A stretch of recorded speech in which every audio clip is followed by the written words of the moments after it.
Bonjour tout le monde et bienvenue.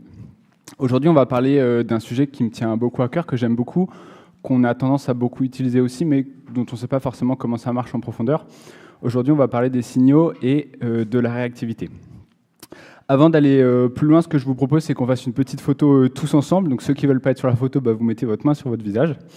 Et puis sinon, tout le monde sourit. Trop bien. Ça, c'est pour le petit côté souvenir.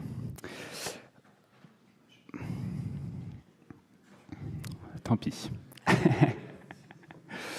Avant d'aller plus loin, je vous invite à scanner ce QR code avec votre téléphone. Il vous emmènera sur une page sur laquelle vous allez pouvoir retrouver mes différents réseaux. Vous allez aussi pouvoir répondre à des questions. Pour l'instant, ne le faites pas. On le fera au fur et à mesure. Vous avez aussi la possibilité de poser des questions en temps réel, si jamais il y a des choses que vous ne comprenez pas. Je pourrai y répondre si c'est pertinent à ce moment-là. Vous allez aussi avoir la possibilité de me faire un feedback, ça plutôt à la fin, pour être le plus objectif possible. Et puis à tout moment, vous pouvez réagir à ce que je dis. Si jamais vous trouvez ça drôle, si vous trouvez ça intéressant, ou si simplement vous êtes d'accord. C'est génial, tout fonctionne. Et donc pour bien commencer ici, ce qu'on va faire, c'est un petit peu savoir, vous, quelle technologie vous utilisez pour votre front-end, quel framework vous utilisez. Donc soit vous répondez à la première question sur la page sur laquelle vous êtes arrivé juste avant, soit vous pouvez scanner le QR code qui est ici, en haut à droite. Ce qui est intéressant, c'est qu'aujourd'hui, on va parler donc de signaux et de réactivité. Et en fait, finalement, quel que soit le framework que vous utilisez, pour une majorité Angular, si vous faites du React, dommage, vous êtes les seuls à ne pas avoir de signaux. C'est pas grave. Mais pour tous les autres, globalement, ce qui est chouette, c'est qu'aujourd'hui, on va parler de signaux et de réactivité suffisamment bas niveau pour que tout le monde puisse comprendre ce dont on va parler, peu importe votre langage. Donc, globalement, on a plein de gens qui font du Vue, c'est cool, je vous aime bien. On a plein de gens qui font de l'Angular, et puis on a des gens qui font du React, et puis après, on a d'autres frameworks qui sont utilisés. Et j'aime bien commencer cette conférence par cette équation qui nous dit que UI est égal à fn de state. Souvent, cette équation, on la voit plutôt dans React, parce qu'on a dans React notre interface utilisateur. Elle est égale elle est plutôt la résultante d'une fonction, littéralement en JavaScript, d'une fonction. Donc notre fn ici qui prend en paramètre des props.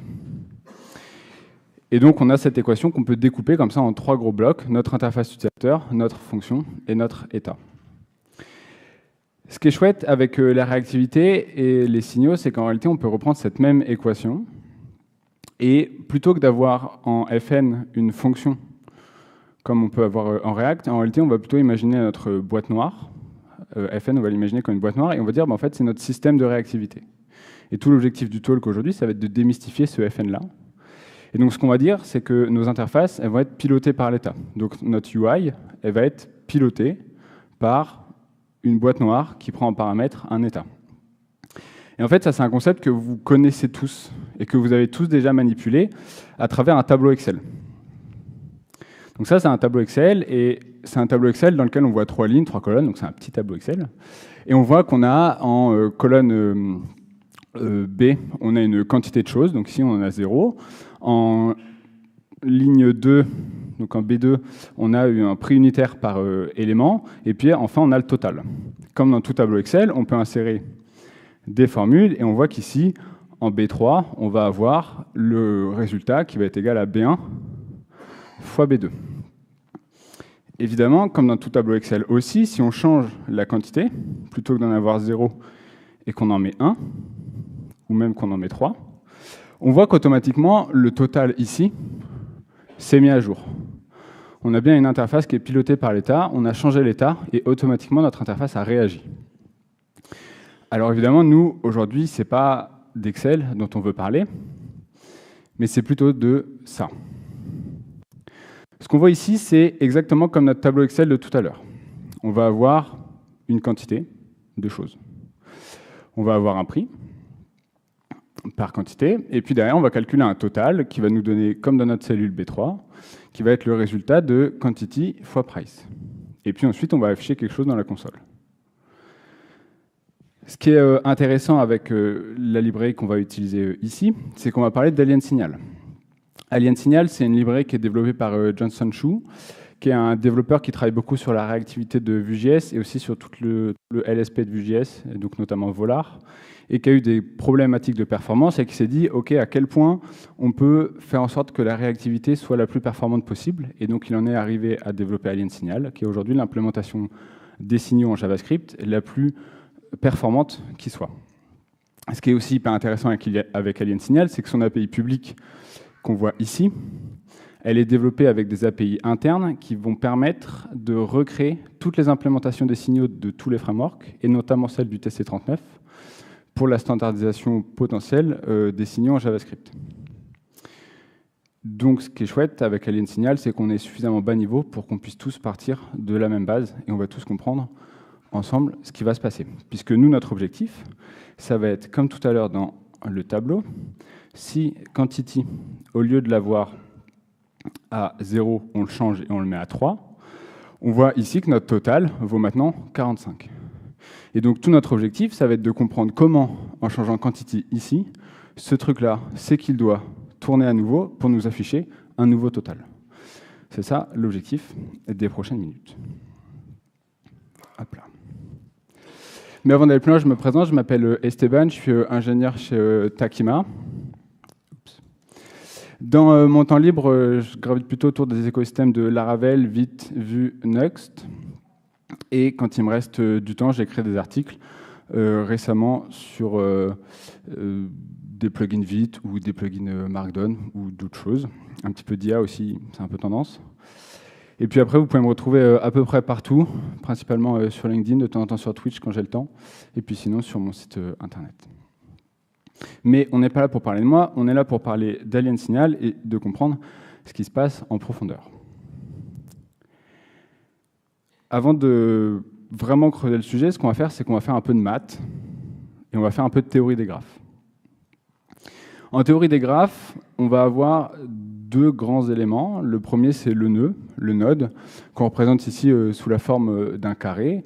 Et c'est globalement là où va avoir lieu la compute, les différents calculs. On peut évidemment, dans notre graphe, placer différents nœuds, et entre chacun de ces nœuds, les relier entre eux avec des traits, qu'on va appeler des liens, des edges, des links. Tout ça, c'est le même terme. Et là, c'est intéressant de noter qu'entre A et B, on n'a pas juste un lien classique, on a un lien avec une flèche, juste ici. Et vous avez de la chance aujourd'hui, vous voyez les flèches, puisque toutes les précédentes fois, on ne voyait pas les flèches. Donc là, vous avez la flèche qui se dirige de A vers B. Et puis on peut rajouter d'autres nœuds. Ici, on rajoute C. Et on a encore une flèche de B vers C. Et donc là, on va dire que notre graphe, il est orienté. Parce qu'on ne peut passer que de A vers B, et puis de B vers C. Une fois qu'on arrive à C, on ne peut pas revenir. Évidemment, comme on est dans un graphe, on peut mettre beaucoup plus de nœuds. Et ici, on a rajouté un D, un E, un F. Et pareil, avec des flèches pour nous donner le sens dans lequel on peut le parcourir. Là, on dit qu'on a un graphe donc, qui est orienté et qui, en plus de ça, ne fait pas de cycle. C'est-à-dire qu'une fois qu'on est arrivé à un endroit, à la fin du graphe, on ne peut pas revenir au début. Donc on a un graphe qui est acyclique. Donc ici, si on part de A, qu'on va à B, qu'on va à C, on ne peut pas aller nulle part. On ne peut pas revenir quelque part. En revanche, si on imagine un lien entre C et A, dans ce cas-là, on aurait un cycle, puisqu'on pourrait faire A, B, C, remonter à A, et ainsi de suite. Mais là, ce n'est pas le cas. Dans des graphes orientés acycliques, on a une propriété qui est intéressante, c'est celle, une définition qui est intéressante, c'est celle du tri topologique.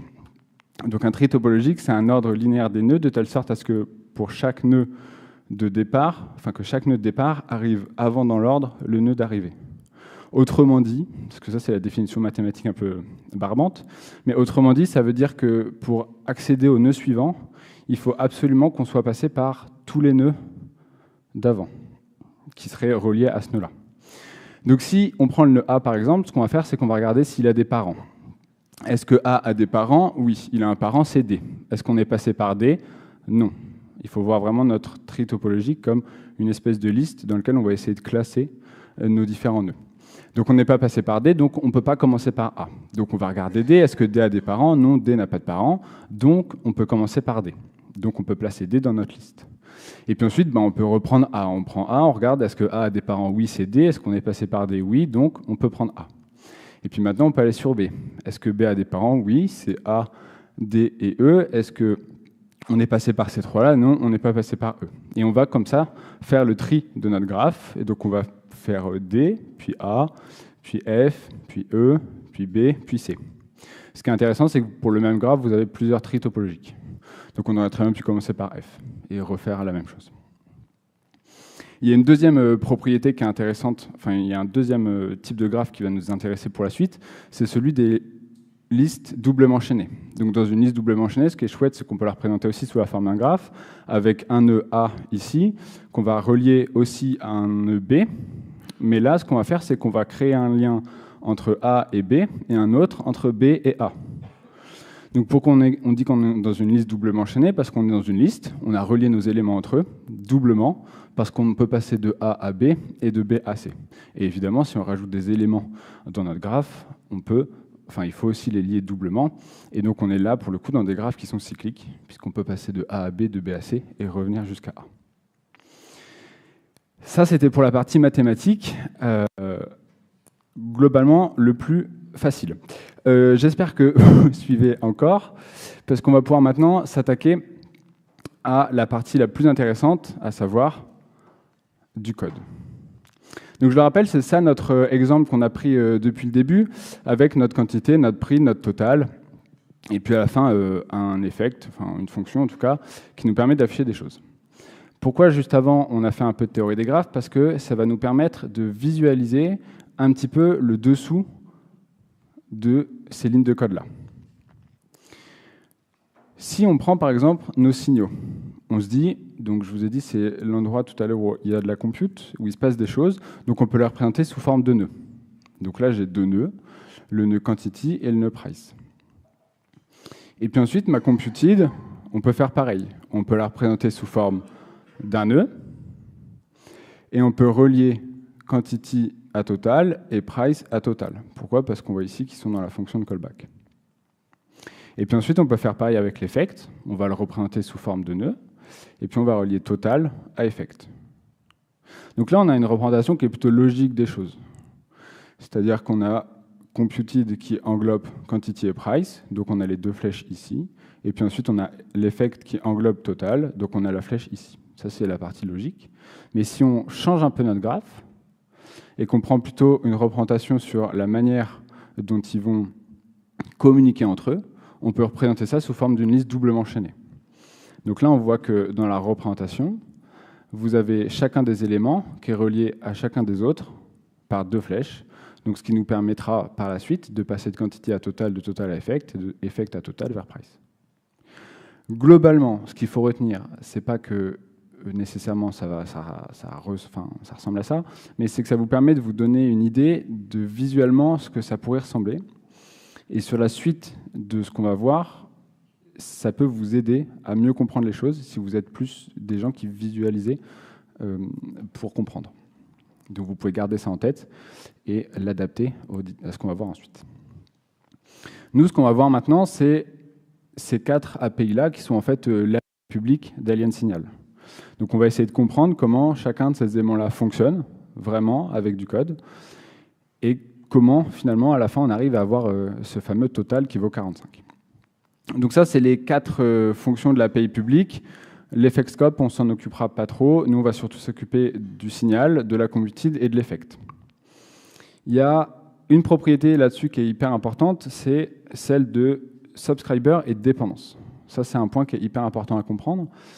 Vous avez la possibilité d'être soit dépendance de quelque chose, soit subscriber, donc abonné à une dépendance.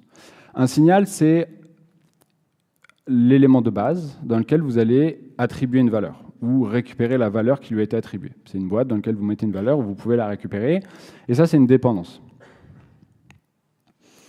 Vous avez ensuite la computid, qui va être une fonction en read-only, sur laquelle vous allez passer une fonction de callback et qui va vous retourner une fonction. Computid, c'est un subscriber, parce que vous pouvez lui passer en paramètre de sa fonction de callback des dépendances, mais c'est aussi une dépendance, parce que computid peut être mis dans une autre computid. Vous avez ensuite un effect scope, qui lui est subscriber, puisque vous pouvez lui mettre des signals à l'intérieur ou des computid, et donc il va venir s'abonner, mais c'est aussi une dépendance, parce que vous pouvez mettre des effects dans d'autres effects. Et puis ensuite, vous avez l'effect scope. Lui, je vous en parle rapidement, mais lui, il n'est que subscriber. Et en fait, il va pouvoir créer une espèce de zone fermée dans laquelle vous allez éviter de faire sortir la réactivité. Mais ce serait le sujet d'une autre conférence. Maintenant qu'on a vu ça, on va pouvoir se plonger dans le code, le vrai code source d'Alien Signal. Donc à partir de maintenant, tout le code que vous allez voir, c'est du code qui provient du code source d'Alien Signal. Il n'a pas été modifié. Donc on va vraiment le voir en détail et le comprendre. Ce qu'on voit là, c'est donc le signal et l'implémentation du signal. Donc on lui passe une valeur et on a ensuite un signal getter-setter avec un point bind. Bon bah super, mais on ne va pas comprendre grand-chose. Donc nous, ce qu'on va faire, c'est qu'on va directement se plonger dans le signal getter-setter. Pour la computid et pour l'effect, on fera exactement pareil tout à l'heure, mais je vous passerai cette partie-là. Donc si on rentre dans le signal getter-setter, ce qu'on voit, c'est 19 lignes, en réalité découpées en deux parties. La première, c'est de la ligne 2 à la ligne 13, et ensuite de la ligne 13 à la ligne 18. Sur la première partie, on est en mode setter, donc on s'en occupera juste après. Sur la seconde partie, de la ligne 13 à la ligne 17, on est en mode getter, ça veut dire qu'on va récupérer la valeur du signal. Ce qu'on voit, c'est qu'on va regarder s'il y a un active sub. Bon, bah, il y a un active sub, on ne sait pas encore ce que c'est, mais en tout cas, on le regarde. Est-ce qu'il y a un active sub? Et s'il y a un active sub, on va créer un lien, donc un objet, vraiment, et on va le donner à la fois à nous-mêmes et à l'active sub. En créant un lien et en le donnant à la fois à nous-mêmes et à l'active sub, on se lie doublement à l'active sub. D'où la notion de liste doublement enchaînée de tout à l'heure. Et puis à la fin, on retourne la valeur qui est contenue dans le signal. Ensuite, dans la première partie, on est en mode setter. Donc c'est au moment où on va mettre une valeur au signal pour lui réassigner une nouvelle valeur. Ce qu'on va faire, c'est qu'on va regarder si la valeur qu'on lui assigne est la même valeur que celle qu'il a en lui. Si elle est différente, on va récupérer les subscribers. Et puis ensuite, on va propager quelque chose au subscriber. Bon, on ne sait pas encore quoi, mais on va regarder ça. Et puis ensuite, on va processer les effects. On processe les effects dans un second temps, après la propagation, parce que si jamais votre signal est contenu plusieurs fois dans l'effect, c'est pour éviter de faire tourner plusieurs fois le même effect. Donc c'est pour ça qu'il y a deux étapes bien séparées. Mais il y a quand même cette étape de propagate, là, on ne sait pas trop ce qui se passe, ce serait chouette de savoir un petit peu plus quand même ce qui se passe, parce que ça a l'air d'être un petit peu le cœur du système. Donc pour ça, il va falloir qu'on se penche dans les différents types de réactivité. Donc la première réactivité qui existe, c'est une réactivité de type push. Donc là, on va se mettre plutôt d'un point de vue dépendance. Donc ici, on imagine qu'on se met dans quantity. On vient lui assigner une nouvelle valeur. Et ce qu'on va faire en mode push, c'est qu'on va prendre cette nouvelle valeur, on va aller voir tous nos subscribers et on va aller leur dire « Tiens, ma nouvelle valeur ». Donc ça, c'est un système qui est super simple à comprendre, super facile à mettre en place, qui a un défaut majeur, c'est qu'au moment où la dépendance va venir donner sa valeur au subscriber, il faut que ça se fasse de manière récursive jusqu'à ce qu'on puisse plus le faire. Donc si vous avez un immense arbre de dépendance subscriber, il faut tout traverser et potentiellement tout recalculer. Du coup, vous avez une deuxième méthode de faire. Vous avez un deuxième moyen de le faire, c'est plutôt en mode pool. Et là, vous allez plutôt vous mettre d'un point de vue des subscribers et vous allez regarder vos dépendances et vous allez, de manière régulière, aller les voir et aller leur demander « Coucou ma petite dépendance, est-ce que tu as changé ?» Ça, vous allez le faire de manière suffisamment régulière pour avoir un système un peu réactif. Parce qu'en réalité, vous êtes clairement sur un système de polling. Donc votre finesse de réactivité dépend de votre capacité à aller voir régulièrement vos dépendances. Donc ça pose un problème, c'est que ce n'est pas vraiment réactif, en fait. Donc ça va poser des problèmes de performance si en permanence vous avez vos subscribers qui vont voir toutes vos dépendances. Du coup, on s'est dit, si on ne peut pas trop faire du push parce que ce n'est pas très performant, si on ne peut pas trop faire du pull parce que ce n'est pas vraiment réactif, on va faire les deux en même temps, et on va faire du push-pull. Dans un système push-pull, ce qu'on va faire, c'est qu'on va, plutôt que de pusher la valeur, on va aller voir nos subscribers et on va aller leur lever des flags. Et on va aller dire à nos subscribers, « Coucou mon subscriber, j'ai changé. Je ne te dis pas ce qui s'est passé, mais j'ai changé. » Et au moment où on va aller lire le subscriber, donc par exemple ici au moment où on va lire total, on va avoir total qui va se regarder et qui va dire « J'ai changé. Il faut que j'aille récupérer les nouvelles valeurs, me recalculer, et là, je vais pouvoir faire ce que j'ai à faire. » Dans Alien Signal, on n'est pas dans un push-pull, on est dans un push-pull-push, mais ce serait l'objet d'encore une autre conférence. Donc, revenons-en à notre signal. Ici, dans Propagate, ce qui va se passer, c'est simplement qu'on va aller voir nos subscribers et on va aller leur lever des flags et on va leur dire « j'ai changé ». Et ce qui est super chouette, c'est que maintenant, on peut aller voir ce qui se passe dans une computid. Et on a dit la computid, c'est à la fois une dépendance et un subscriber.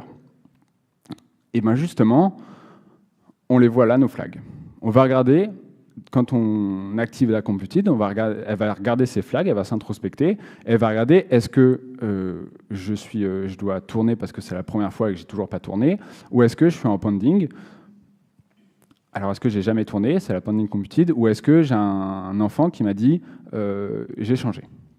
Donc c'est ça que va faire le signal. Si jamais c'est le cas, dans ce cas-là, il va se processer. Donc il va faire tourner sa fonction de callback. Ensuite, comme sur le signal, il va regarder s'il y a un active sub. S'il y a un active sub, il va créer un lien, donc un objet qui va donner à la fois à l'active sub et à la fois à lui-même pour être doublement chaîné. Et puis, il va aussi regarder s'il y a un active scope. Donc ça, c'est pour l'effect scope. Donc vous pouvez ignorer la ligne 8, 9, 10. Et puis ensuite, il va retourner sa valeur.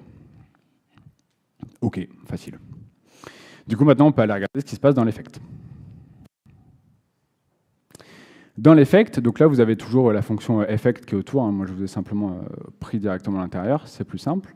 Dans l'effect, on voit un active sub, ici, dont on parle depuis le début, mais on ne savait toujours pas ce que c'était.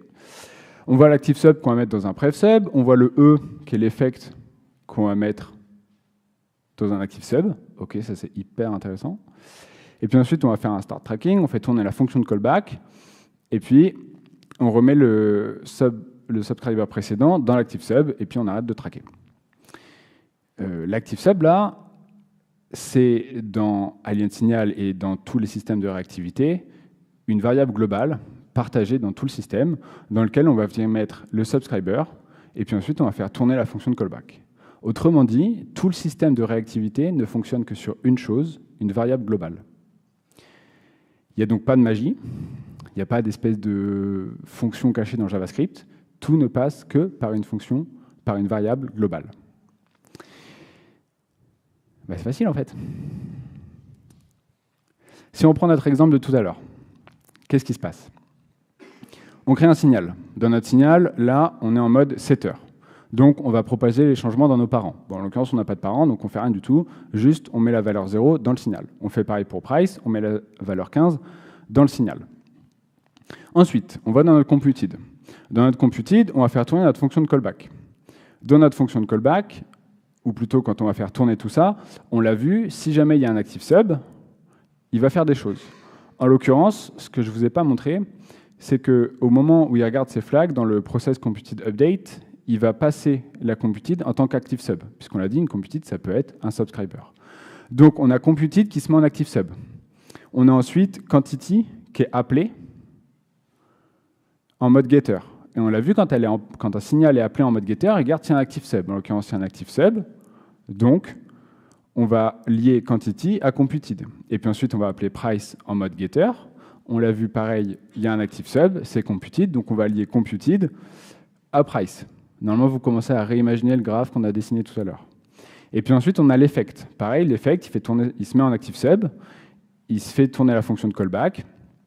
Il y a le total qui est appelé en mode getter, il crée un lien, il le donne à lui-même à l'effect, et l'effect est lié à total, et puis ensuite, fin de l'histoire.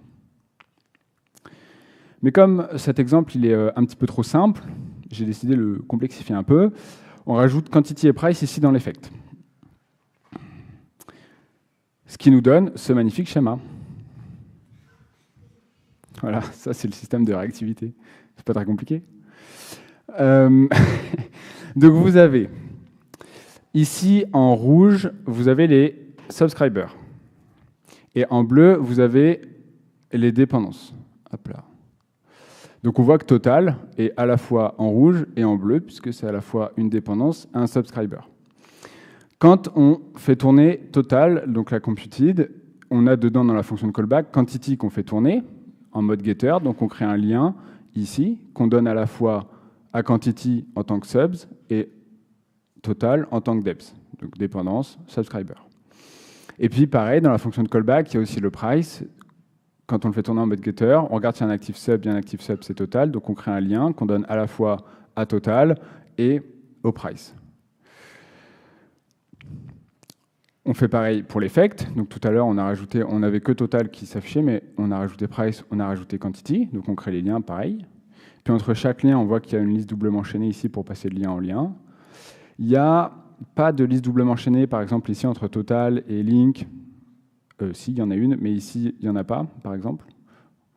Il y a des moments où il n'y en a pas parce qu'il n'y a juste pas besoin dans la suite, au moment où on résout le graphe. Mais donc là, vous avez le graphe du lien entre les différents éléments du système de réactivité. S'il y a un truc à retenir, c'est ça. Mais vous pouvez repasser dessus plus tard, les slides sont disponibles. Mais ça, c'est... Donc là, on a compris comment fonctionne le système de réactivité, mais en réalité, dans la réactivité, il y a un problème, il y en a même plusieurs, il y en a 4, qui sont des problèmes qui n'ont mathématiquement pas de solution. Et donc en fait, c'est la résolution de ces problèmes-là, ou en tout cas la tentative d'apporter une solution à ces problèmes-là, que vont se différencier les différents frameworks de réactivité. Le premier, c'est celui du glitch, c'est-à-dire que si vous avez un nœud qui est lié temporellement au temps, si vous l'exécutez en premier ou en deuxième par rapport à un autre, vous n'allez pas forcément avoir le même résultat. Donc là, c'est votre framework qui va trouver une solution, mais aujourd'hui, il n'y a pas de solution précise pour apporter une solution à ça. Vous avez ensuite la partie des dépendances cycliques. Donc là, dans un graphe avec des dépendances cycliques, donc ça veut dire que vous allez potentiellement tourner en rond dans votre graphe. À quel moment est-ce que vous devez vous arrêter? Quand vous faites un tour, quand vous l'avez résolu, bon, ça pareil, c'est votre framework qui a décidé une certaine manière de l'implémenter. Vous avez ensuite les interactions avec des états muables. Donc vous avez par exemple un tableau qui est dans l'un de vos nœuds. Vous modifiez ce tableau. Est-ce que vous reprenez le calcul du graphe? Est-ce que vous vous arrêtez? Est-ce que vous trouvez une erreur? Bon, pareil, c'est votre framework qui décide ça pour vous. Et puis ensuite, vous avez la mise à jour dynamique du graphe. Donc vous avez un graphe que vous commencez à résoudre, et puis à un moment donné, vous rajoutez un nœud, ou vous enlevez un nœud. Bon, pareil, est-ce que vous recommencez le calcul? Est-ce que vous émettez une erreur? Pareil, ça, c'est pas vous qui vous en occupez, c'est votre framework qui a choisi une manière de répondre à cette problématique-là. Et c'est la réponse à ces 4 problèmes-là qui différencie les différents frameworks, entre autres. Mais tout ça, c'est très chouette. Mais moi, ce que je trouve encore plus chouette, c'est qu'on est dans l'écosystème JavaScript. Et il y a un truc qu'on adore faire dans l'écosystème JavaScript, c'est créer des nouveaux frameworks. Donc, on va faire un nouveau framework front-end. Et bien, en voilà un. Ceci est un framework front-end. Et là, vous vous dites, mais Esteban, tu es fou. Ce n'est pas un framework front-end. C'est un framework front-end. Pourquoi? Parce qu'on a dit au tout début du talk qu'on avait ici un état. On a un signal dans lequel on met une quantité de choses. On met ici un count qui vaut 0. Ensuite, dans ce count, on a le l'inner HTML du body qu'on va venir modifier avec la valeur du count. Et puis, on enroule tout ça avec un effect. Et puis à la fin, on vient modifier l'état. Au moment où on va venir modifier l'état, ici, on a notre HTML qui va se mettre à jour, puisque notre effect va venir tourner à nouveau. On a bien notre interface utilisateur, notre UI, qui est égale à une fonction du state. Donc on a un nouveau framework front-end. Finalement, ce n'était pas très compliqué. Et là, vous allez vous dire, merci Esteban pour cette jolie démonstration, mais dans la vraie vie, ça ne marche pas comme ça. Dans la vraie vie, ça marche comme ça. Bon, c'est pas simplifié, parce que c'est exactement les 3 lignes que vous voyez là, il faut les chercher. Elles sont dans Vue.js. Ces 3 lignes qui sont dans Vue.js, et en fait, c'est exactement les mêmes lignes que ce qu'il y avait juste avant sur la slide précédente. On commence par démarrer un scope. On englobe, en gros, la réactivité. Ce qu'on fait ensuite, c'est qu'on va créer, eux, ils appellent ça un reactive effect. Mais en réalité, on peut apparenter ça à un effect. C'est juste le nommage qui est différent, dans lequel on va passer notre composant, donc notre état, entre autres. On le voit d'ailleurs là, ça s'appelle un effect. Dans Vue.js, vous avez vos composants SFC. Donc vous avez la partie script, vous avez la partie template. Là-dedans, vous allez avoir 2 choses. Votre script dans lequel il y a vos signaux, puisque dans Vue.js, les refs sont des signaux. c'est apparenté. Au moment où vous allez avoir une ref qui se met à jour, vous allez avoir votre effect qui va se mettre à retourner une nouvelle fois. Et dans cet effect, vous avez le template à mettre à jour. Ce qui est intéressant à noter, c'est que là, on parle de component et là, on parle de scope. Et je vous ai dit tout à l'heure, le scope, ça permet de créer une frontière de réactivité. Ça veut dire que la finesse de la réactivité d'un Vue.js, elle est au niveau du composant. Donc au moment où vous changez un signal ou une ref dans le script d'un composant Vue.js, c'est tout le composant qui se fait recalculer. Et ça va être différent en fonction des frameworks, où par exemple dans Quick ou Solid, la réactivité est plus fine. Et dans Vue Vapor, qui arrive dans la 3.6, la réactivité elle sera non plus au niveau du composant, mais elle sera au niveau des éléments du DOM. Et donc c'est ces trois lignes-là qui expliquent ça. Et si vous voulez en savoir plus sur les signaux et la réactivité, vous pouvez aller voir le code source d'Alien Signal, c'est à peu près 200-300 lignes de pur bonheur. Ça ne ressemble plus à du JavaScript, mais si vous n'êtes pas trop fan du JavaScript, il y a des réimplémentations dans à peu près tous les langages, parce que la logique et l'arithmétique derrière Alien Signal est langage agnostique. Donc vous avez eu des ports en Go, en PHP, en Lua et en Java aussi, je crois, et d'autres. Vous pouvez aussi aller voir la vidéo Réactivité across frameworks, qui vous expliquera un petit peu les différents types de réactivité et les différentes finesses de réactivité. Et si vous n'aimez pas trop regarder des vidéos, vous avez aussi un article ici qui explique à peu près la même chose. Et puis sinon, je vous invite à rester curieux et à continuer d'apprendre. Merci à tous, c'était Esteban, et si vous laissez un feedback, c'est juste là.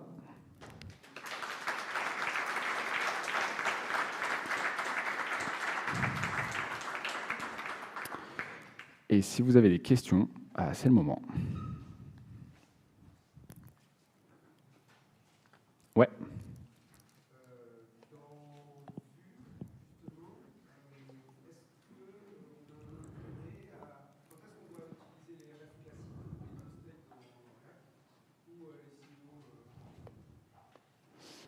Est-ce que tu peux approfondir ta question? Ouais. Ouais.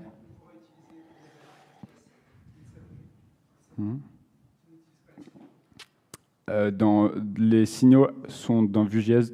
La question était est-ce que dans Vue.js classique, dans Vue.js 3.6, on pourrait utiliser les signaux, mais les signaux sont dans Vue.js depuis la version 3.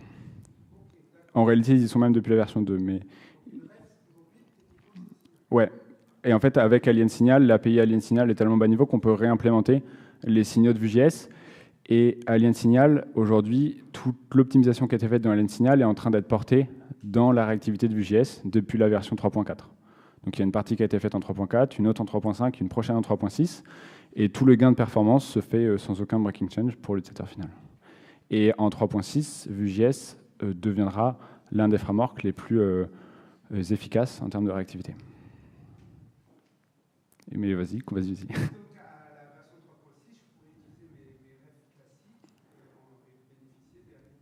Ouais, alors du coup peut-être que la question était est-ce qu'il faut utiliser Alien Signal dans Vue.js?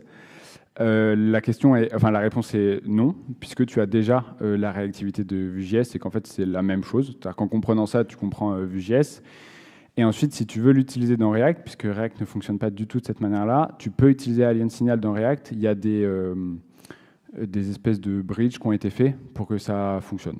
Il y a un portage communautaire qui a été fait d'Alien Signal vers du code React, qui, je pense, marche très bien. Est-ce qu'il y a... Ouais.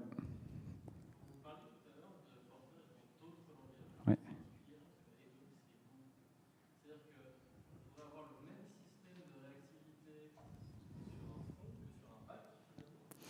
Du coup, la question, c'est le portage a été fait sur d'autres langages autres que JavaScript. Ouais. Est-ce qu'on peut avoir le même système de réactivité sur du back? Oui. En fait, alors est-ce que c'est un intérêt sur du back? Je ne sais pas. Mais étant donné que tout tient à une variable globale et que derrière toute l'algorithmie a pu être portée, tu peux avoir ce système-là un peu d'Excel, d'interface réactive ou d'éléments réactifs dans ton code de la même manière, ouais. Ouais, après, tu auras sûrement d'autres problèmes, puisque du coup... Mais oui, oui. Ouais, ouais, c'est possible. Ouais, ouais, c'est possible, ça a été fait, et ça marche très bien. D'autres questions? C'était tout très clair. Même ça. Incroyable.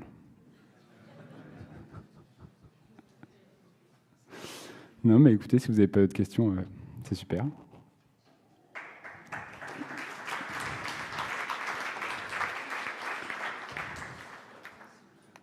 Ouais, vas-y, vas-y.